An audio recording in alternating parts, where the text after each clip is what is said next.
Hello and good afternoon, everybody. I'd like to welcome everybody to today's webinar titled Electrolink, Modern Passenger and Rail for Southern California. My name is Daniel Poland. I'm a regional manager here with Mass Electric Construction Company, and I'm excited to participate in our conversation today, and even more honored to introduce the great panel that we have. Before we get to our panelists, I'd like to take a quick minute to share a little bit about Mass Electric and why we're so excited about the future of electrified rail in California. Um, Mass Electric Construction is a national electrical contractor providing turnkey services for rail transit, water, and renewable energy across North America. We specialize in managing the design, installation, and commissioning of electrical systems for rail transit, as well as large water, solar, and infrastructure projects. Over the last several decades, we provided our services for over 80 for clients and transit agencies all over the U.S., partnering with over 85 different transit agencies and completing over 600 projects in the transit space. Together, we are huge advocates for electrified rail, providing efficient and clean technology which powers and moves our people across communities and regions safely. Today, I'm honored to introduce our panelists who will share their thoughts on the future of rail transit and provide some key insights for us to take away. First on our panel is Andrew Graves. Andrew is a volunteer for Californians for Electric Rail, a grassroots organization fighting for fast, frequent zero emissions passenger rail and freight rail around the state. Andrew was a contributor to the Electrolink report and also helps out with the work CER does to advocate for California high-speed rail. Andrew lives and spends most of his time in Ventura and LA counties. In the university, he worked to bring awareness to public transportation in the region, continues to carry that on after his work after graduation. Next on our panel is Nolan Hicks. Nolan was a research fellow at New York University, Marin Institute's Transit Cost Project, where he focused on passenger rail electrification and modernization as part of a year-long grant. The resulting report, Momentum, dove into the stall out of previous upgrade efforts in the US, developed a high throughput infrastructure framework that includes electrification and illustrated how it could dramatically improve trip times using existing rail corridors. Is currently the police reporter at Streetsblog NYC, continues to contribute to the Transit Cost Project. Also joining our panel today is Senator Catherine Blakespear. Senator Blakespear was elected in 2022 as the state senator for the 38th district. She previously served 8 years in local government, 6 years as the Encinitas mayor, and 2 on the Encinitas City Council. In her first 3 years in Senate, Ms. Blakespear has focused on reducing homelessness, curbing the cost of living, making communities safer and preventing gun violence, and protecting the environment and natural wildlife habitat, improving public transportation, and countering climate change. Senator Blakespear chairs the Senate Transportation Subcommittee on Low Sand Rail Corridor Resiliency. As a former Oceanside, California native, I'm honored to introduce Senator Blakespear. Thank you so much for participating today, and thank you for your service to our communities. Last but not least, I'd like to introduce our moderator for today's discussion, Mr. Eli Lippman. Eli is the executive director for Move LA, a coalition building nonprofit that led the campaign for transformative public transit and affordable housing funds in Los Angeles County. Move LA is fiscally sponsored by community partners and has its offices at the Los Angeles Clean Tech Incubator. Eli is an award-winning advocate who has led campaigns at the local, state, and federal level to build affordable housing through Measure A, public transit operations through Measure R and M, create safer streets through Measure HLA, address climate change, and clean California's toxic air. Eli served as the president of City of LA Neighborhoods Council Commission for an unprecedented 3 terms and on the California Transit Transformation Task Force, and has been honored by the Transit Center and Empowerment Congress for his work in advancing transit and housing justice. Thank you for joining us today, and please welcome our panelists as we dive into today's discussion. Excellent. Thank you, Daniel, and thank you for Mass Electric support. And, it's really an honor to have the senator here, she's been just a fantastic advocate for so many of the issues that we believe are important, from curbing gun violence, obviously, to all the transportation stuff that she's been a leader on, and is a member of the SB 125 Transit Transformation Task Force on the state level, who was disappointed, I would say, with some of the recommendations. Really appreciate her speaking up very loudly on that. So we'll hear from her and from our panelists in a sec. I just wanted to share a little bit before we jump in on Move California, which is our sibling organization that is co-sponsoring today's event with the folks from Californians for Electric Rail, with Seamless Bay Area. Hey, Dina, good folks over there. Um, so we were created 2 years ago as a statewide transit justice movement. We're fighting for better operations and public transportation and active transportation funding. We were born, as you heard, from Move LA, and our model, our unique model there, that's raised $4 billion in public funding every year for LA County. Um, we are currently working alongside Move LA and building up this organization statewide with some of our key staff. And we've had some big victories with our partners statewide. We generated 55,000 letters and 5,000 calls to legislators and hung 12 banners across freeways asking Governor Newsom to restore funding to public transportation. And along with leaders like Senator Blakespear, we were able to successfully win that money and ensure that it was in the state budget for public transportation and affordable housing. Uh, Based on the budget we saw 2 days ago, we're going to need to continue that fight. So we will be in touch with y'all soon. And then on our C4, C3 side, we've been working with the construction trades and the AFL-CIO on big industries in California for zero emission, like lithium extraction, offshore wind, battery storage, and more. And so we've been looking to bring folks together around there. Um, those are all the slides I was going to share real quick, but I'm really excited about this group and the folks that we brought together today, because I want to learn about how we speed up our public transportation, how we electrify and make it zero emission, and how do we manage these projects better and move them forward. And I think what this is really the beginning of a conversation, because we're going to need to find the funding to get it done. But with the examples that we're going to hear today, I think everyone's going to come from this being like, oh darn, this is a good idea. So let's jump into it right away. Andrew, do you want to pull up your slides, and we'll start with the presentation.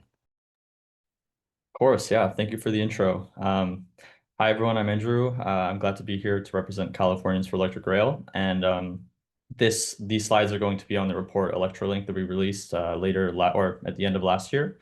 And yeah, I guess I'll just get started.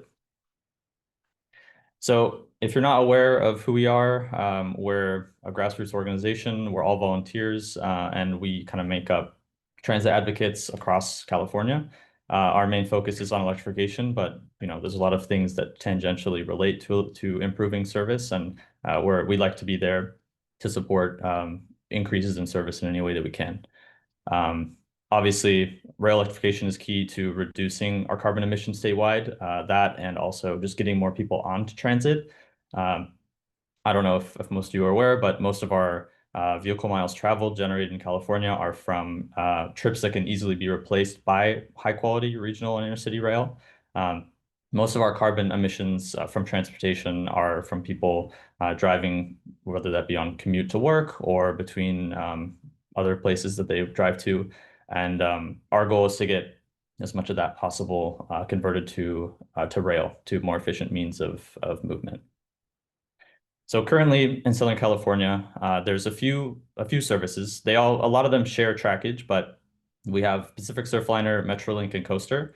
They're all governed by Joint Powers Authority, which is one of the unique things about California, the way that we manage our rail agencies, and we'll get into that later. But Surfliner, while it's Amtrak branded, is state supported. It's managed by the Lausanne Joint Powers Authority, which includes Metrolink and Coaster. There's also Metrolink, which is governed by another JPA comprised of the counties that it runs through. And then there's Coaster, which is mostly a San Diego thing, but still very important to the region. And again, is governed by another joint powers authority of local governments. Also would like to touch on the fact that a lot of the right-of-way that these services run on are publicly owned, whether that be through the JPA or through the actual counties that the service runs through. In a lot of the cases, it's actually just owned by the counties rather than a single top-down authority, which again we'll talk about later. But yeah, let's get into the meat of this. So we have Nolan Hicks here. Nolan, as we touched on, he worked on the momentum framework, and Electrolink seeks to build off of that framework. And the idea I think that we kind of took away from it was what are some cost-effective improvements that we can make to our system here in Southern California to greatly increase the desirability of transit and the amount of service that we can provide to people who use it, right? And the three things that we kind of settled on for Southern California were electrification, overhead catenary, which we'll get into, level boarding, and through running. So let's talk about electrification real quick. So electrification with overhead catenary, there's obviously different ways to electrify, but we focus on overhead catenary as it's kind of the global standard for intercity passenger rail. It provides it provides a great improvement on acceleration. It can shave off quite a lot of time off of your schedule, especially if you have a lot of stops. If you're stopping for more local trips, it definitely shaves a lot of time off there. There's also the fact that you can achieve higher maximum speeds. In fact, electrification via overhead catenary is the standard for high-speed rail worldwide. So there's also that synergy that you have there with higher maximum speeds. And it's usually it has a lower operating cost. There's obviously cheaper fuel tied to our grid, which is continuously getting more clean here in California. The rolling stock is also cheaper per unit, and because of those three first bullet points, you can often run more frequent service. You cut a lot of this padding off by electrifying, so you can run significantly more frequent service. There's obviously zero local emissions. You still have emissions at point of generation, but again, it's getting cleaner and cleaner here in California. And the rolling stock is much quieter. And as we touched on, it's the global standard for rail worldwide. And there are no near-term plans to electrify in Southern California. Level boarding is another interesting one. You wouldn't think that it adds a lot of time, but having the stairs between your train and your platform actually does add quite a lot of time. Even if it's not at the stop itself, there's a lot of padding time put into the schedule to make sure that people with disabilities or people who have bikes or strollers can get onto the train without delaying it further down the line. And so by bringing that platform up to the actual height of the train, you do reduce a lot of this kind of waiting time where the train is just sitting at the station. And we actually have a good example in Southern California for this with Arrow. Arrow is a service that runs in Riverside, San Bernardino County, and or San Bernardino County, and they have higher level platforms, as you can see with the picture on the bottom here. So people can just walk straight into the train with their stroller, their bike, wheelchair, etc. And it makes for a much more efficient boarding process, whereas the kind of standard on Metrolink and Surfliner is above that, where you have these steps that go up to the train. And lastly, but not leastly, there's through running. And this is kind of a more construction-heavy part of the puzzle, but it's still very important. A lot of our terminus stations here in Southern California are they're back in and back out stations. So the train will have to go in and then it'll have to reverse back out, causing a lot of extra congestion at the point of entry and exit. By enabling through running, you reduce that congestion significantly, and you also enable these more interesting service patterns where the train can actually run kind of through and down to a different part. So you can do, like currently in Southern California, with Metrolink, most of the lines come in from a radial pattern into Union Station, and then they kind of radiate out. And through running makes it easier to do trips like from Santa Clarita down to like Oceanside, or going from Ventura County and making it one trip without a transfer to Orange County. It definitely is kind of more of a shift in planning those schedules out. And let's talk about existing plans for improvements on Metrolink system. So they currently have this program called SCORE that they implemented to kind of coordinate these improvements building up to the Olympics. It was actually a pretty good idea of planning improvements based on the service that they were expecting. They aimed for this kind of 30-minute system service or service system-wide by 2028, and they thought about what projects they needed to enable this advanced service, which we couldn't accommodate at the time when this plan was created. However, it's been a bit disappointing. They haven't stuck to the schedule, and there's a lot of reasons for that. We can talk about a few of them here, but there's kind of the lack of a dedicated funding mechanism for it. They have this great plan, but there's no really, they have to apply for all these discretionary grants for each project, and it really slows down the pipeline of kind of what they can do. There's also the lack of capacity in Metrolink to actually like plan and design and apply for funding. Metrolink is not that big of an entity on like, the global scale, so it makes it very hard for them to coordinate all these projects. And then also the governance structure kind of makes it, and when I say governance structure, again, we can talk about the JPA, the way that Metrolink is organized with each county kind of having to come together to make these decisions for the system. It makes it very susceptible for people from one county to oppose a project because it's not going to benefit them, even though it greatly benefits someone else in a different county. And so it kind of suppresses this regional planning, which is very important for a railroad. So in our report, we talk about some case studies of how we applied this framework and how much time it saved for certain routes. We'll just go over a few of those case studies in this presentation, but if you're interested, there's a QR code at the end of this report with all of the case studies that we went over.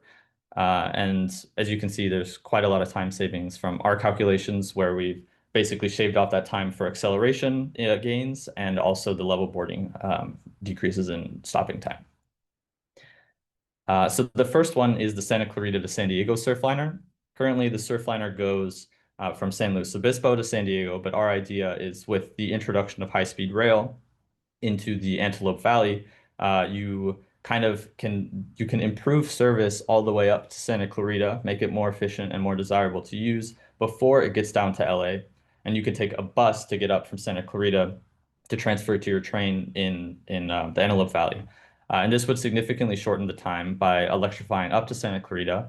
It's a little windy through the canyon up to actual Lancaster Palmdale, but up to Vista Canyon, you can do a lot of electrification. And you can also, if you see this little yellow dotted line, that is going to be a future right-of-way of California high-speed rail. And so by electrifying now, you can kind of do what Caltrain did in the Bay Area, where they use some of those high-speed rail funds to improve their service now before the actual high-speed rail service reaches us. We can kind of benefit from the infrastructure, and then they could benefit from having it already completed by the time they get down here. And that would be our plan based on our calculations was about 13% faster than existing service, and that's not including the transfer that you have to do at Union Station right now. There's also the San Bernardino case study. And so this is the highest ridership Metrolink line. It runs along an old freight right of way, so there's a lot of environmental justice communities that live around there that have a lot of warehouses and a lot of freight pollution, things like that. And by implementing these improvements, this was one of the biggest improvements we saw with a 33% faster end-to-end time. And there's a lot of people that commute from the Inland Empire to LA. So this is where Metrolink could see probably the biggest gain, the biggest bang for their buck on investment. And it also kind of synergizes with Brightline high-speed rail, which is going to go to Rancho Cucamonga. So by electrifying, you kind of enable some more interesting service patterns where potentially they could run on the Metrolink tracks, or if not, there could be a convenient transfer with faster service to LA. So just to summarize real quick, some of the benefits of Electrolink is to get rail travel times more competitive with driving, to get people out of their cars and onto transit. It incentivizes these kind of greater frequencies. 15-minute plus is kind of what our ideal is, but you want to make it so that people can just show up at a station and get on a train. They don't have to think about looking at the schedule or planning their whole thing around it. It makes it a lot more easy for people to shift their way of thinking to just show up at the station and take the first train that comes. It also increases access for more people across Southern California, prepares Southern California for high-speed rail, and of course improves the air and decreases traffic, which everyone loves. So I'll just touch on this real quick, and then I'll be passing it off to Nolan shortly after. But to build Electrolink, to build these very simple improvements that are very cost effective, we kind of need a few things, and I've been hinting at them the whole time, but one of them is the stronger centralized governance. In our opinion, we think that we kind of need to emphasize regional needs over these small local project opponents and make it more feasible to hire in-house staff to work on these things. These projects are obviously, not harmful. They're beneficial for our region at the greater scale, and kind of allowing these things to be governed by people who know what they're doing and are able to make decisions without being roadblocked enables these projects to be built faster and with, I think, more consideration. There's also the unified right-of-way ownership problem. We talked about the fact that a lot of it is owned by individual counties, and by unifying it under whether that be a single agency or some other authority, you kind of make it a lot easier for that agency to execute on improvements to that line without having to go to a county that doesn't have a dedicated sales tax for transit, like Ventura County, where I grew up, or allowing this kind of like more consolidated ownership of that allows for allows for easier improvements. And then there's also the project delivery staff. Having staff in-house to work on these projects reduces costs and delays associated with this back and forth with consultants that we see with projects in California a lot. And programmatic state funding, which essentially just means a dedicated funding source for a program rather than an individual project. So funding the general improvement of the Antelope Valley line over just applying for grant funding for a specific bridge or electrifying half of it or something like that. It makes it a lot more doable to get these important projects done. And yeah, here are our reports that we've released over the last few years. Two of these against patchwork funding and Electrolink were last year, and then governance reform for Southern California was the year before that. So I'd like to pass it off to Nolan Hicks to talk about how the East Coast has benefited from more centralized governance and how these improvements have actually made a difference over there for them. Oh, make sure you unmute Nolan. And we right. see your question. There we go. Hi. In the Q&A. So keep submitting Q&A in the questions, and we'll get to them after the panelists all speak. All right. So I'm gonna try to make this work. I think let's just do content only, and then let's tell it this one. All right. So you should be seeing the slides. This is working properly. All right, great. Good evening. Good evening, everyone. Thanks for a bit of your time. It's a pleasure to be here. And so here we are. So Electrolink was something that excited us a lot at NYU, at Marin. It takes a lot of the work that we put into Momentum, which built its case studies largely around the New York region, because it's the region we know, and then applied them directly to California. I'm just going to walk you through this very quickly because I know there's a lot of questions and we want some time to get to them. Which is basically the core finding of our study, is that speed matters, that speed provides a tremendous amount of capacity that we need, that electrification means speed, and that ridership responds very sharply to speed.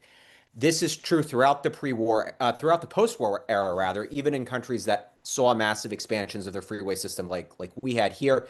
Britain built a lot of expressways. They electrified one of their main lines after the war. It was the first big modernization of British rail. It increased service speeds in terms of cutting trip times by 25% plus. They saw ridership jump, depending on the line, depending on the destination pair, between 27 to 58%. Meanwhile, there was a great control group in that the rest of the British rail network saw its non-electric ridership fall by 8%. So there's really powerful evidence here that riders respond sharply to the better speeds and better service offered by electrification. We see it here in the United States in the late 1960s when we rescued the Northeast Corridor from the failing Pennsylvania Railroad and failing Pennsylvania Central Railroad. Ridership doubles in just 6 years. basically what we did was all of the infrastructure was upgraded into sort of a coherent package, which we'll talk about in a second. The electric trains were upgraded and replaced with models that could run more quickly. All of a sudden, the train became as quick as taking a plane, the shuttles between DC and New York, and ridership soared. And we see this again when the line between New York and Boston is fully electrified. And within the space of a couple of years, Amtrak is drawing as many people onto the trains as both of the shuttle services combined. And in the intervening period, you've seen both US Air, which is now American Airlines, and Delta dramatically cut back their shuttle services, which has helped to declog some of the airports up here, and they're flying smaller planes. So the evidence is sort of everywhere that electrification and fast trains won ridership all over the place. We see it here with the commuter rail services in New York State, both the Long Island Railroad, which saw significant extensions of electrification. Further out on the island stretches east to west. It's about 120 miles long. The electric envelope stopped before the state takeover at about 20 to 30 miles outside of the city. And post the state takeover, it's now pretty consistently about 50 miles beyond the city. Ridership dramatically increased on all of the lines that were electrified. You can see some of the clips from Newsday here. And Metro North, which was the successor to the New York Central commuter rail lines, saw the same thing when they expanded electrification up the Harlem line. And then California has seen the same thing in the Bay Area. Ridership is up an astonishing 119% between October of 25 versus October of 23 on Caltrain. This is despite the fact that Silicon Valley is still slow at getting people back to work. Ridership on the weekends is up something like 140 to 150% based on what they had pre-electrification. They're getting these ridership figures just from delivering 25% more service, and they're delivering that service with the same number of trains because of all the performance benefits that electrification has unlocked. And they've seen their operating costs fall because electricity is cheaper to buy than the diesel that they need to run the trains. So we take all of these lessons and we put them together to sort of build a coherent infrastructure package. One piece of this coherent infrastructure package is electrification. The next piece are high performance trains like the ones you see on the commuter lines out here in the Northeast and on Caltrain. The second piece of this is level boarding. In the Northeast, for 100 years, we've standardized around 48-inch height. Some of the lines in California are doing a little bit differently, but the fundamental principle remains the same. You want to make it as easy as possible for people to walk on and off the train, because if you make it difficult to get on and off the train, it takes a long time. You can see this where you have the big gaps between the train and the platform. You're forced to write dwells of 4 minutes. Typically, they can take 5 minutes. They can take longer. Just by leveling the platform up to the train, you can cut that time down to 2 to 3 minutes. And if you adopt a standard wide door, which is what the MTA commuter railroads have done, you've managed to cut the time spent at station from 5 minutes plus per stop down to a minute per stop. And right there, if you think about a route with 12 stops on it, if you can get 30 or 40 minutes back just from time spent wasted in stations, all of a sudden you've made riding on the train much more competitive. So the momentum framework is electrification paired with efficient design, station platforms that are level with the trains that are serving them, and high performance trains that can make the most out of the electrification performance envelope. So just for a second to bring it back to California, this is a comparison between sort of what we recommend and what Caltrain has already done. They did the electrification. They got the high speed, high performance trains. The thing they're missing right now is level boarding, and that has caused them a few headaches with their schedules, but they are running substantially more service with the same fleet, offering far shorter trip times, where they have local trains making every stop that are getting between San Jose and San Francisco, and the amount of time it used to take the baby bullets. That is sort of the level of the performance improvement that we're talking about. So how do we deliver these projects on the East Coast? The East Coast agencies have tended towards, the East Coast states have tended towards what we think of as sort of like a mega agency model.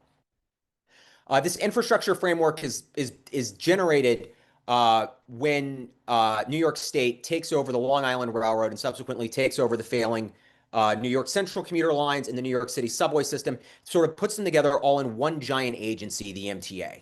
The MTA is a Goliath in terms of what it does. It's got 70,000 employees. It has a $20 billion operating budget.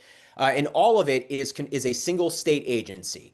All of this, and it was set up and it was designed to deliver what we called the Program for Action, which was the first and perhaps the most significant planning exercise for regional transportation in New York State in 100 years. This lays out basically everything that comes from the MTA for the next 50 or 60 years. And the MTA is an agency that is set up to modernize it, to build it, and then to operate it. It's funded from a series of dedicated revenues, and its territory stretches 120 miles from the east of the city to 70 miles north, northwest, and northeast of the city, covering some. This covers the water, but to give you some idea, we're talking about something in the neighborhood of 8,000 square miles is the MTA's territory. So it's a single agency. It's a single point of accountability that is appointed by the governor and confirmed by the state Senate. It has dedicated revenues from the fare box, from dedicated taxes, from the tolls, from bridges and tunnels in and out of the city, and from taxi and Uber fares. So there's a sort of a giant pot of money that can be drawn from, and it's dedicated to the MTA. It directly controls, and this is a very important part, it directly controls all of the assets that it operates. The tracks it owns for the commuter railroads. The subway system it directly controls as part of an agreement that the city and the state did back in the 1960s for the subsidies. And if you look at what they delivered sort of through the historic record, you can see sort of the impact on New York City today. You can look at that map and you see all the improvements that have been laid out. And you can look at these photos. It was done sort of pretty quick, and it was done pretty, it cost money, but it was done pretty quick, and the results were fairly extraordinary. You have universal level boarding in the electric territory, which dramatically speeds up service because you used to have to navigate the steps.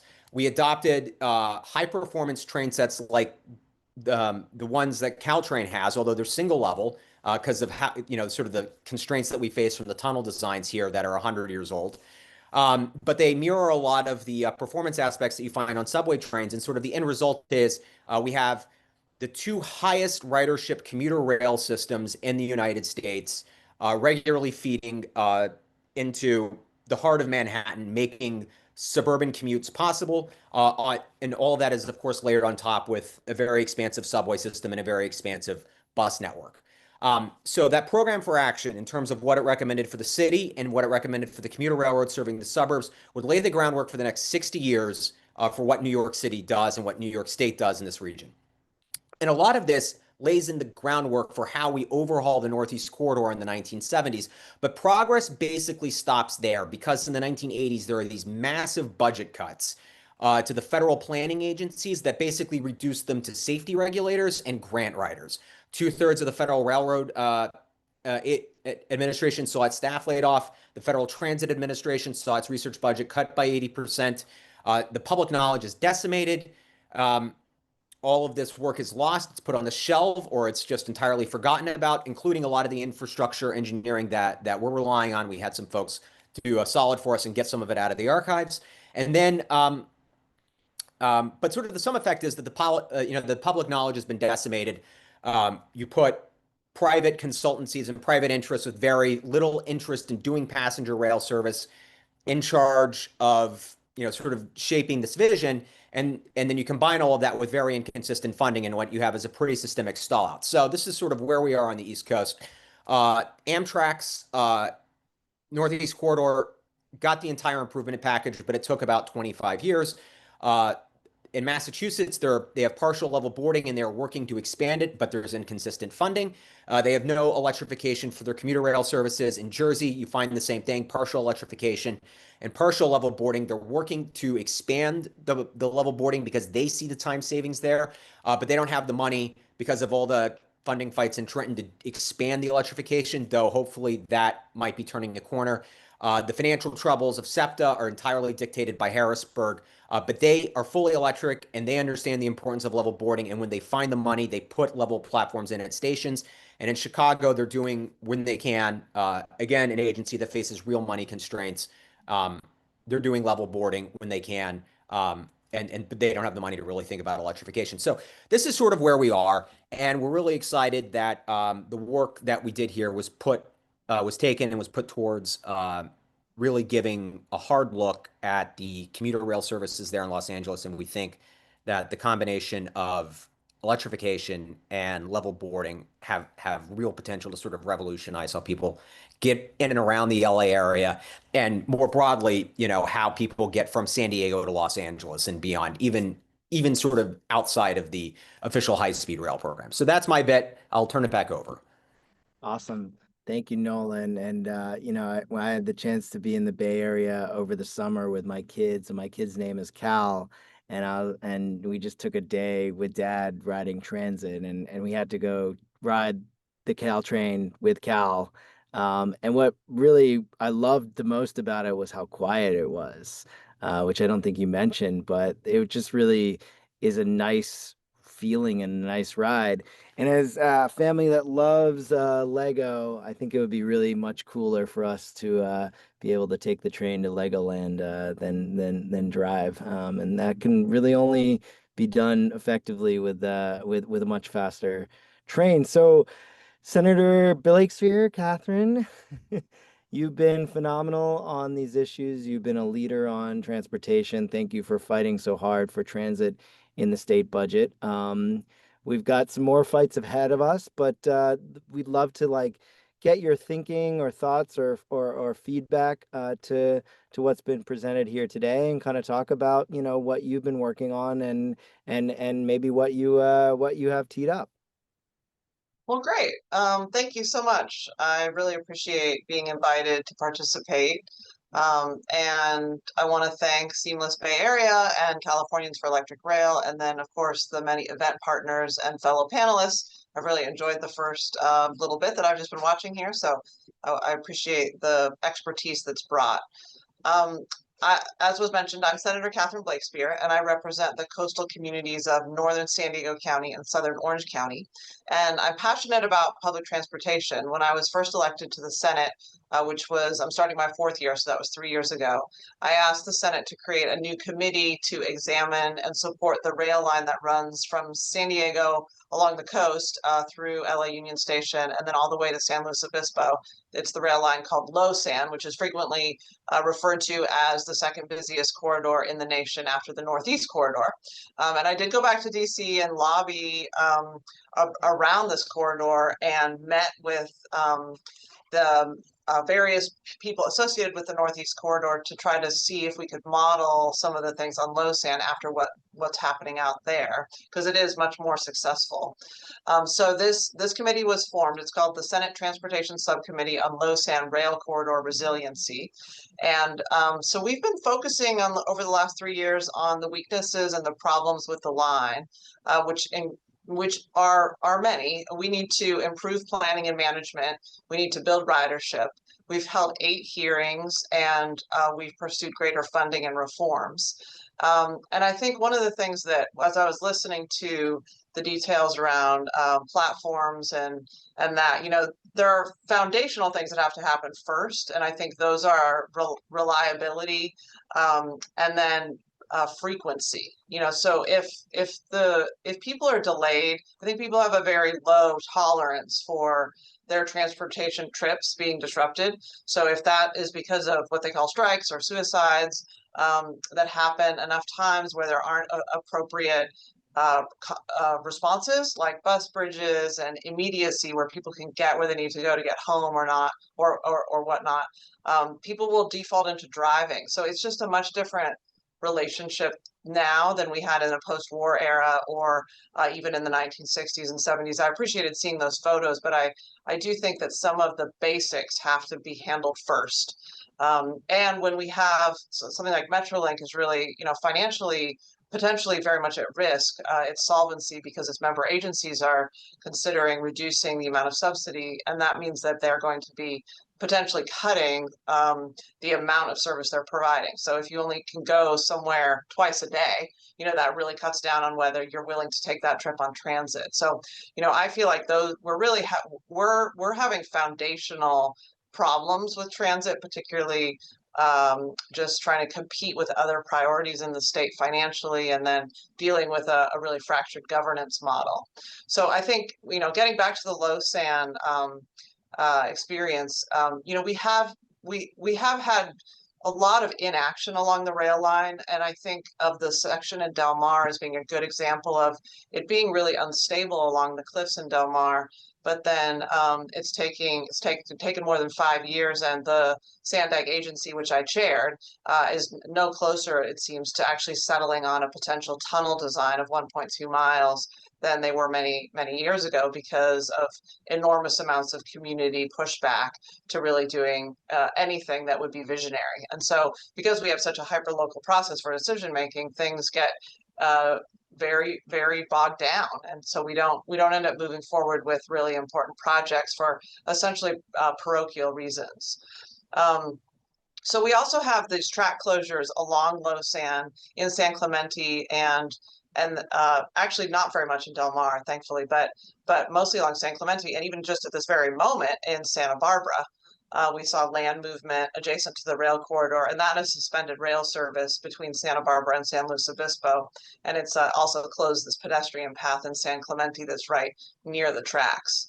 And then we also will see this month 2 complete suspensions of weekend service at different parts of the rail network to complete the maintenance and other needs for the Low San. But that also means that people who are traveling on the weekends are not able to get home from college or get back to see their family, or whatever they might be doing over the weekend when we have full closures. And I will note that, you know, the freeways do try not to have full freeway closures, and when they do, there's a lot of pushback, and I also raise pushback to the freeway full closures. But you know, having rail lines go down and down and down really is just an enormous problem. So and I think it affects essentially rider confidence, and that sets us back, because people stop even looking at the train schedule if they feel like, like I can't rely on it, you know. So I think in our subcommittee, we have discussed many of the similar themes and strategies that were described in the Electrolink and Momentum report related to infrastructure management and service planning. And so, you know, we do need to change something if we're going to have a different result. We can't just continue to do the same thing. And I think we have a responsibility to local communities to ensure that we are aligning around trying to have better success. And I see better success as serving more people, going more places on transit. So that's, you know, that's where my North Star is. And I was excited to read the Electrolink and Momentum reports, because there were meaningful and tangible opportunities for reform in how we plan for and operate and manage rail services. There are insights and perspectives on challenges that we have spent a lot of time identifying and not a lot of time fixing. And I do see that problem identification as something that we all spend an enormous amount of time on, but then we need to move forward from that into the solutions and taking bold actions and trying new things. So, you know, and sometimes those things just, they just are frustrating. So I was disappointed that the Transit Transformation Task Force that was created under SB 125 really failed to identify any types of major, bold, or actionable solutions that we need in order to address the financial and operational challenges that we face. You know, it's essentially the starting line that we already knew. We need to identify a revenue stream. We need to have better coordination. But the state does have the responsibility to set the vision for the state transit network, and then to deliver a high-functioning transit system. And we are a supermajority Dem state, and I think conceptually we all support transit. So, you know, I believe the legislature does need to step in and demand action and have some needed reforms to Southern California Rail in order to see progress in areas like asset management, our delivery of projects in a much more timely way that are identified as critical to improving service along the line, and then also service planning that can make a big difference in how many people are choosing to ride rail or not. So I'm committed to advancing reforms this year. In 2024, the legislature passed and the governor signed my bill, which was SB 1098, which requires a report to be submitted to the legislature by February 1. So that's coming up in just a couple of weeks. And the report has to outline strategies to transform the rail corridor to be higher performing. And I imagine that it will cover many of the same topics that were contemplated in Momentum and Electrolink reports. The state does have a really important role to play because we currently have this layering of these roles and responsibilities that has resulted in this fractured management.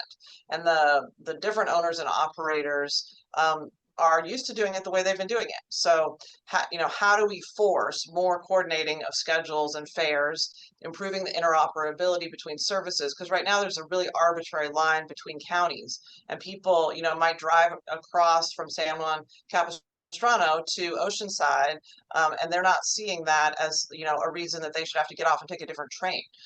So and I appreciate how enthusiastic Eli is with his nodding of his head. It's so great to be seeing you at But the but it's so true. It's like we don't see, jurisdictional lines, right? We just see right. like, does this service work and is it easy to use? And so like we got to stop planning less for these jurisdictional lines and for what like riders actually need. So that's why I'm like nodding my head in extreme support of that point. So yeah. Right. I mean, it seems like we definitely have had a goal of returning to pre-2020 levels of success. It's like we always focus on we're not back to where we were before the pandemic. But if we just return to 8 million annual boardings, we're still very far from achieving what we need for a zero emission rail network that moves 200 million miles per day along rail. And so, if we're thinking about trying to jump up a level in our success, we have to do far better than getting back to pre-pandemic levels. So in closing, I'll just say that I want to thank our partners for their collaboration and their leadership in preparing these reports, and the proactive and insightful commentary that we've heard so far on the state of rail is really important as we challenge ourselves to think differently about rail. And I'd also like to thank everyone who's tuned in and is listening tonight, because it takes all of us to advocate and to push for reforms and to say this is a priority, and we want the state to really focus on this. And we know we're going to have a new governor in a year, and so we want to make sure that this continues to be something that the state is seriously invested in. Thank you. Awesome. Thank you, Senator. And I'm glad you didn't just announce that you were also running for governor, because I think we have enough candidates running for governor at this point. The first, this is really great. I really appreciate everyone's perspective. I'd like to dig in a little bit on the resiliency piece that the senator talked about. I mean, we have the issues of climate change, right? We have erosion of our rail network along the coast. But, we also have extreme wildfires, and we have grid issues, right? Potentially, when we have a wildfire.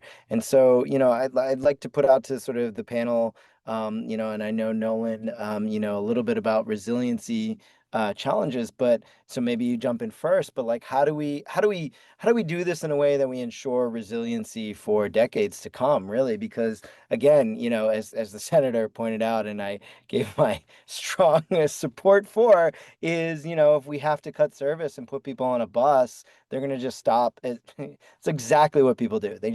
They're like, I'm not even going to look at the schedule because I don't even know. And what's written on the schedule may even be wrong. And so, we need that reliability as well. So Nolan, do you want to jump in? Yeah, I think there's a couple of things here. I was listening to what the senator said, and she seemed to be voicing a real frustration with, I mean, I remember being a kid in the Bay Area, and you read stories about the tracks sliding off into the oceans. I mean, this has been a problem for years and years and years and years and years.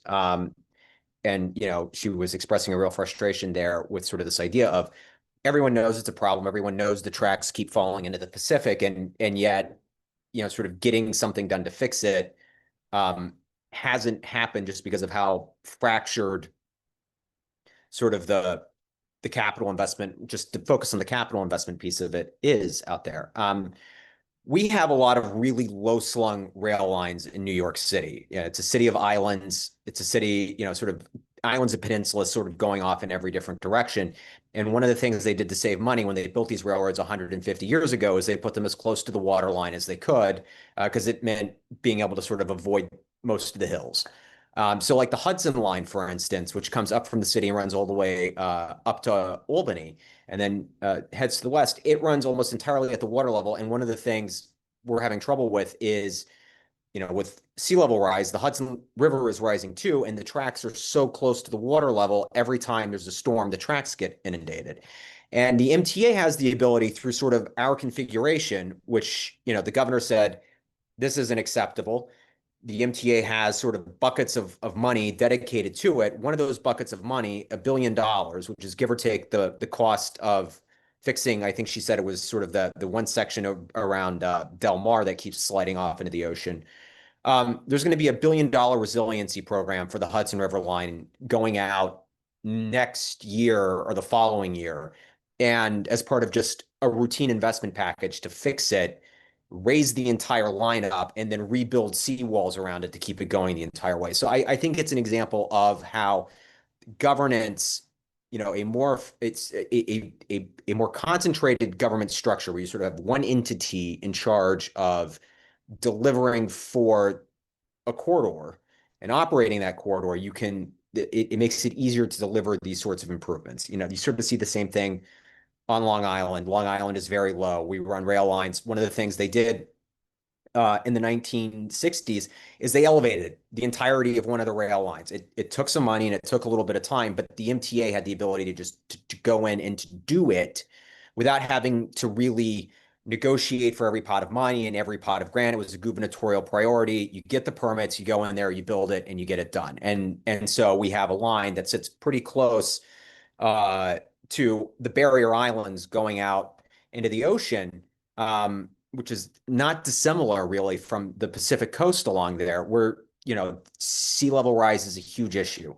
And the rail line is resilient because 30 or 40 years ago we had the ability to go in, move the whole thing up 15 feet, and now it's like the only thing along the South Shore that doesn't routinely flood every time a storm comes through. So these are improvements that can be delivered and that should be delivered. You just need sort of putting enough political, sort of having an agency with sort of the political ability to go in and to do it, right? And the political ability is, that it's a gubernatorial ability, that they have the priority, that they have the money, and that they have the ability to basically get all the local municipalities along the line and say, this project's going to happen.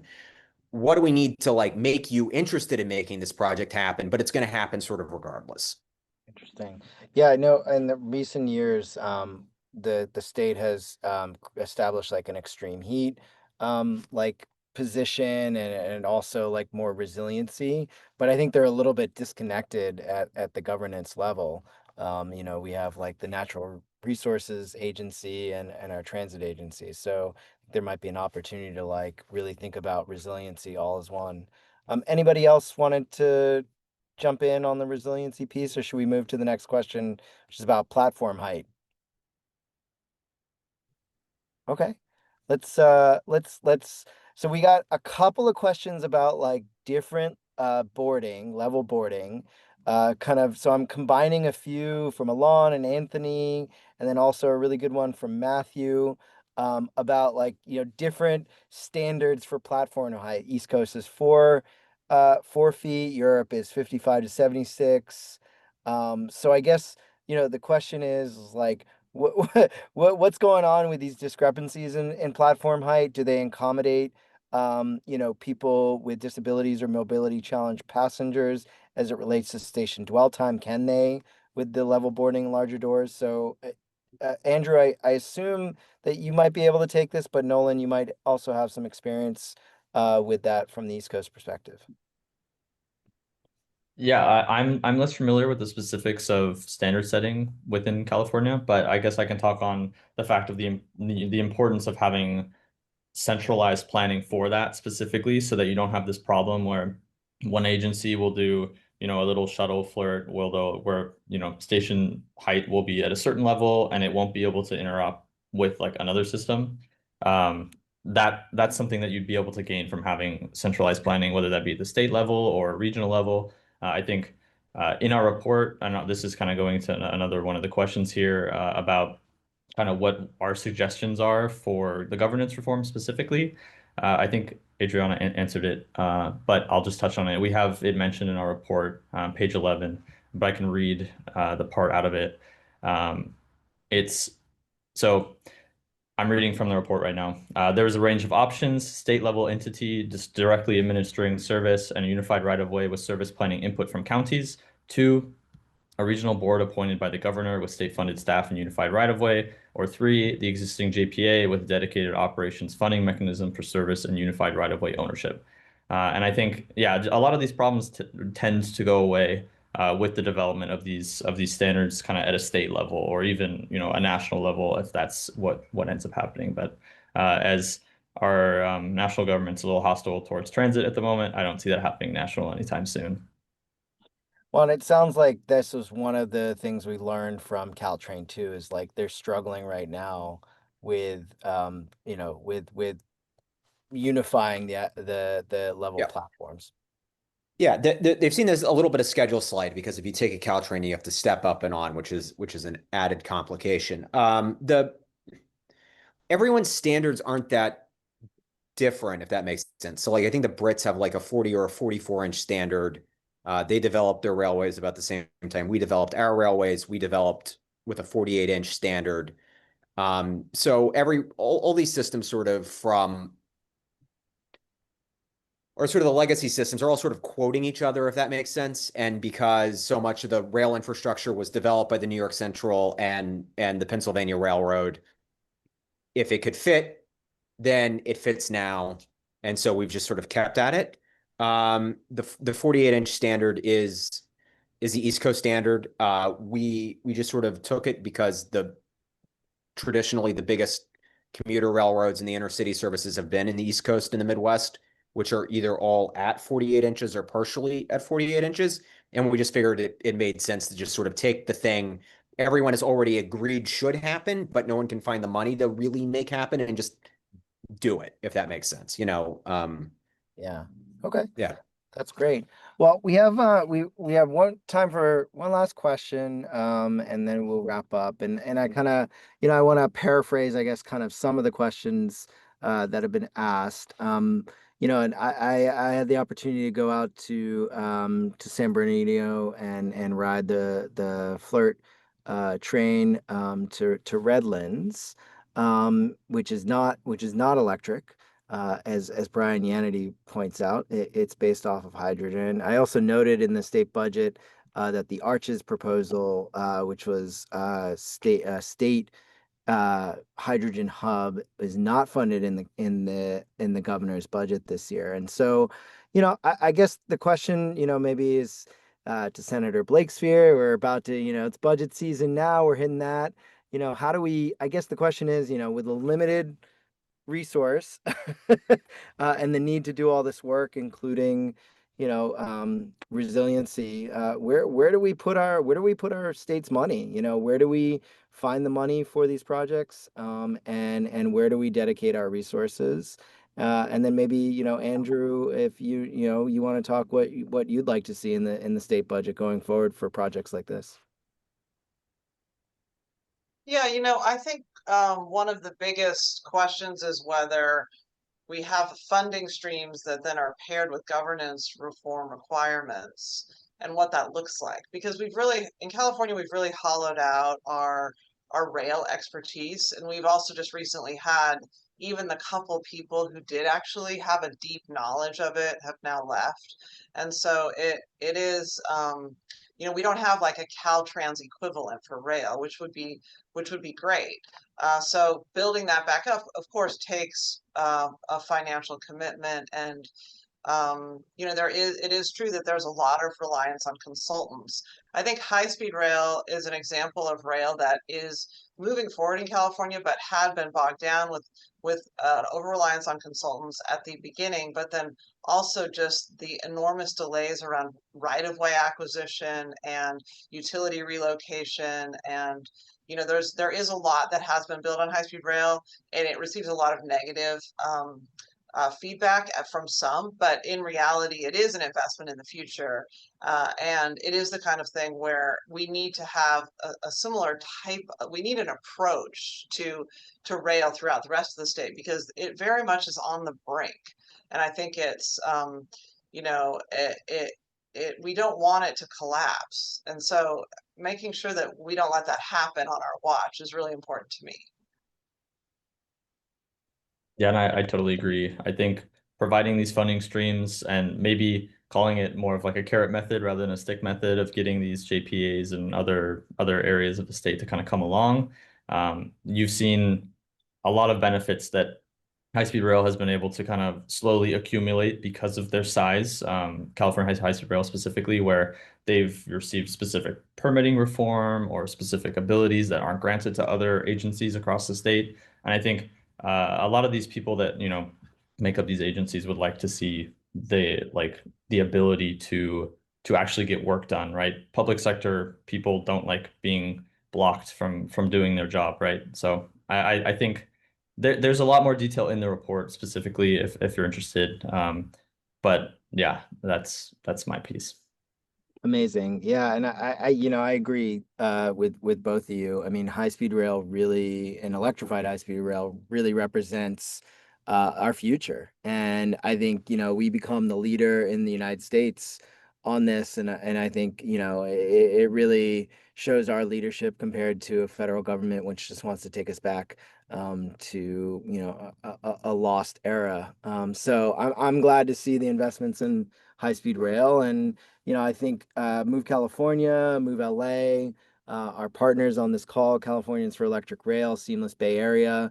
We're going to continue to partner with your office, Senator, and with all the folks who are on this call today, and we'll publish this online as well, to continue to support the work that you're doing, to continue to fight for funding for these projects. And I think, this Electrolink report really is kind of lays the groundwork for like, hey, this is possible. We can do it with the right investments.